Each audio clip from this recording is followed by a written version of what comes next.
About a month after the untimely passing of gospel musician Betty Bayo, her mother has finally spoken, issuing a statement in Kikuyu that has sent shockwaves across the internet and has ignited a debate as well as raised eyebrows about her intentions.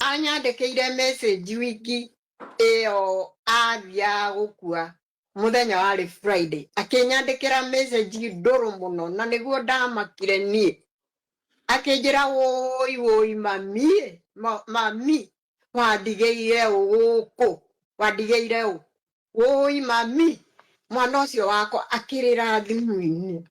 Betty Bayo's untimely passing has left a lot of uncertainty regarding her family. Now, we've seen a lot happening in recent days. It started with the debate on who was to take custody of her children.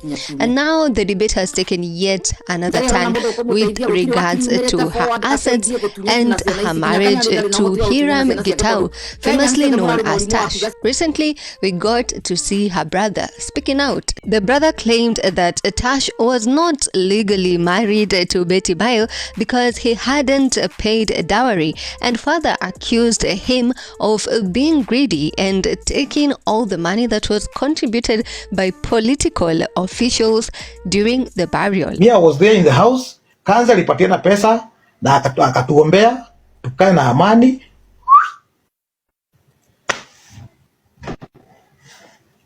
Hiyo haikuwekwa kwa komiti ya Bruce Prince, hiyo pesa haikuwekwa kwa komiti ya home. Na asiulizwe kwenye hiyo pesa iko wapi, na isiwekwa kwa komiti yoyote. So sisi tukiulizwa hii maswali, sasa tukiulizwa tu account hiyo pesa iko wapi? Unajua kampuni nini Bruce Prince anasema hiyo pesa sisi tuko nayo. Na. Yeye ndio alichukua.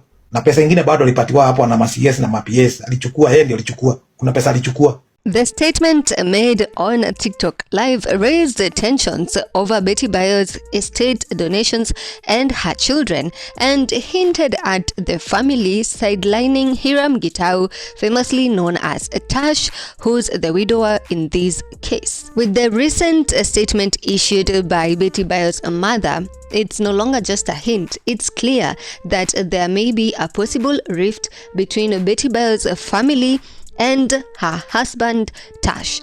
Now, the mother made a lot of demands and shared a lot.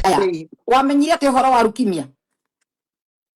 Nie rukimia ona ndire ndaigua ndu tocio ati mwana wako ena kimurimu kihana uguo.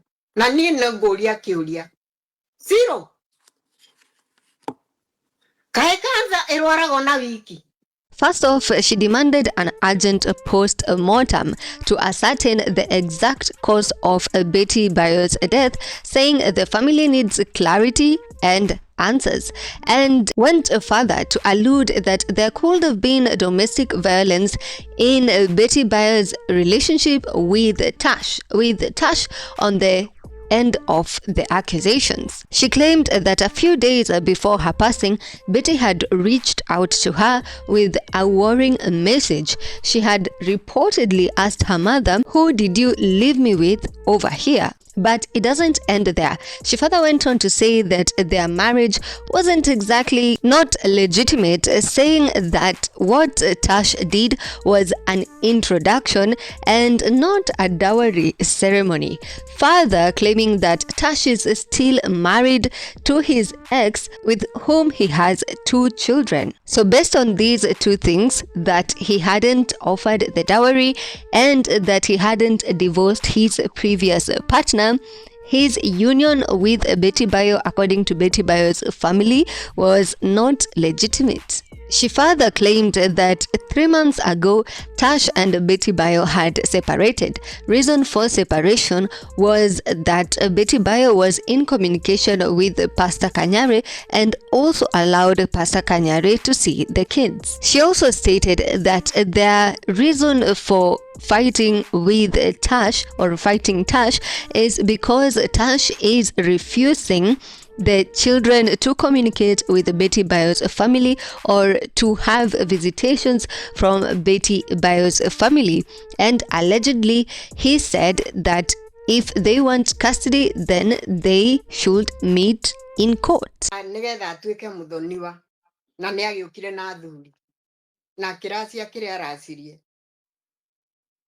no ndathĩnjĩte kana agatinia kĩande ndagurarĩtie gwakwa kana agatinia kĩande koguo mokĩte kũmenya mũciĩ nĩ kũmenya okire kũmenya mũciĩ na kuma hau rĩ kũmenya ararĩkĩrĩirie kũhũra mwana wakwa kũmũhũraga mbara. She further proclaimed herself as the legal next of kin to her late daughter and warned Tash against claiming any of Betty Bayo's property. She also echoed that all possessions left by Betty Bayo belong to her children and must be surrendered to the family. She also expressed concern about the children still living with their stepfather, insisting that Tash should move out of their matrimonial home and that Pastor Kanyari should start taking legal action to transfer their children to a safer environment. However, she also expressed that she's also willing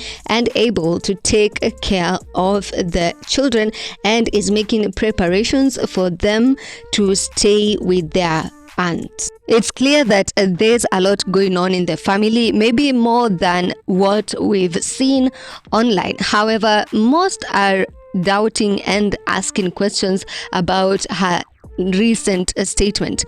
Is it genuine concern or is it greed? People are asking. The other question is, why speak now and not earlier?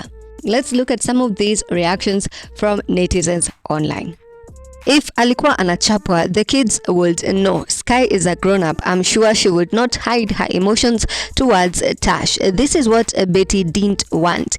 Yani, she's being trolled even in her grave, especially with the help of the family. Another netizen comments saying, a mother will always speak the truth cause she knows her daughter well. So this is the whole truth. Watu wakubali wakatae, this is the truth. Another comment reads, I swear, kama Betty angezikwa normal without government na hizi pesa zote zilitolewa, hawangekuwa wanaongea hivi. The caring mother who could not afford to come and bury her daughter, but Tash was rightfully married to Betty, so he has all the right to keep the property. If you have doubts about your lost loved ones, let's normalize doing post-mortem instead of rushing the burials and ask for exhumation after. Acheni huyo msichana apumzike. I still stand with Tash. Betty's family is after the property. They care less about the kids. Kwani where was the mother before the burial? Ndio aanze kuuliza maswali sahi. The law of succession is very clear. Emotions won't help. Seeing the family speak like this just weeks after Betty Bayo's burial, seeing the brother's statement and now the mother's statement, what are your thoughts on this? Talk to us in the comment section, and thank you for watching this video. Thank you for staying tuned right here on BNN. Don't go anywhere. Do stay here for more updates.